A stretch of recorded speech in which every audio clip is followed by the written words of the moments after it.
శివరాత్రి రోజు శివ పూజ ఎలా పెట్టు. చేయాలంటే, ప్రధానంగా శివరాత్రి రోజు సాయంకాలం 6 గంటల నుంచి మర్నాడు ఉదయం 6 గంటల మధ్యలో ఉండే సమయానికే ఎక్కువ ప్రాధాన్యత ఉందని శివమహాపురాణంలో అంత చెప్పారు. మంచిగా రాలేదు. కాబట్టి ఒకరోజు. ఫిబ్రవరి 15వ తేదీ ఆదివారం సాయంత్రం 6 గంటల నుంచి ఫిబ్రవరి 16వ తేదీ సోమవారం ఉదయం 6 గంటల మధ్యలో చేసే శివ పూజకి ఎక్కువ ప్రాధాన్యత ఉంటుంది.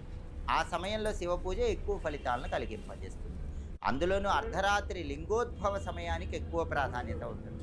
ఈ లింగోద్భవ సమయం అర్ధరాత్రి 12 గంటల నుంచి దాదాపు 40 నిమిషాల పాటు ఉంటుంది. కాబట్టి శివరాత్రి పూజ అంటే యథార్థానికి బాగా అద్భుతమైన ఎక్కువ ఫలితాలనిచ్చే సమయం ఏంటంటే ఫిబ్రవరి 15వ తేదీ ఆదివారం అర్ధరాత్రి 12 గంటల నుంచి 12 గంటల 40 నిమిషాల మధ్య ప్రాంతంలో చేసే శివ పూజ కానీ అభిషేకం కానీ ఎక్కువ ఫలితాలు ఇస్తుంది. కాబట్టి ఇంట్లో శివలింగం ఉన్న వాళ్ళు ఎవరైనా ఫిబ్రవరి 15 ఆదివారం